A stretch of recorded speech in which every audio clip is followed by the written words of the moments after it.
So may message po dito yung isa sa mga viewers natin. Sabi po niya, how to delete KissKH account. Basically po, pag pupunta po kayo sa ating pong KissKH app, ayan po, hindi nyo po siya madidelete. Ano, ipakita ko po sa inyo.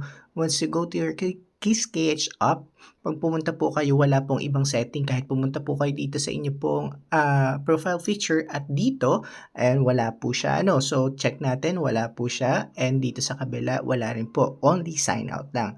Pero, pwede po natin i-delete yung atin pong account sa KissKH. Ano, possible po yun kung paano i-delete. Ituturo ko po sa inyo ngayon. First po, syempre, kailangan nyo po munang i-sign out itong inyong account dito sa KissKH. Ano, pindutin nyo po yung sign out na yan para po ma-sign out po muna siya bago natin i-delete. Ano, so pagka-sign out po ninyo, labas po kayo dito sa atin pong ayan, labas po kayo dito sa app at pumunta po kayo sa inyo pong Gmail or email po. Ano, so sa Gmail po tayo kung Gmail ang ginamit nyo. Ano, punta po kayo sa Gmail ninyo. Ayan po. So makikita nyo po dito yung Gmail natin. Ano, so ayan po yung ating pong mga Gmail, yung ating pong Gmail na ginamit doon po sa ating KissKH account.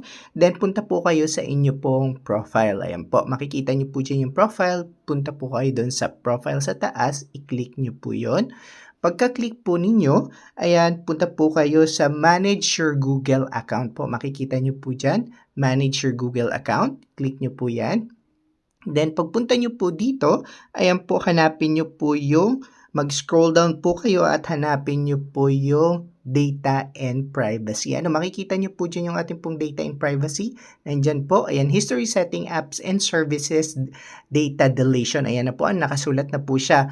Apps and Services and data deletion po. Ano, so pwede na natin i-delete yung mga natin dito, app na nakakonect po sa ating Gmail. Yung Gmail po natin hindi po siya madidelete pero yung app madidelete po. Ano, so i-click po natin yung data privacy. Pag-click niyo po ng data privacy, scroll down po kayo, makikita niyo po dito yung ayan po, ano, scroll down kayo, hanapin natin dito yung okay.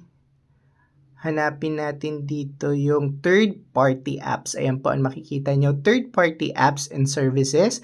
Keep track of your connection with third-party apps and services po. Ano? So, i-click po natin yan.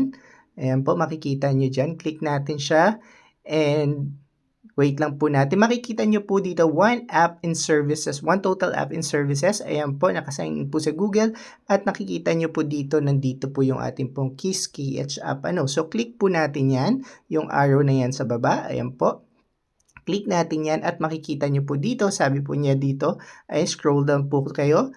Ayan, makikita nyo na po. Delete all connection you have with KissKH. Ano, you can delete the access you've given to KissKH and Google. Ayan po, ano, pag-click po natin yan, ayan, click po natin, makikita nyo ba, delete the connection you have with KissKH. When you delete this connection, you might not able to use KissKH pictures or KissKH from Google, your Google account.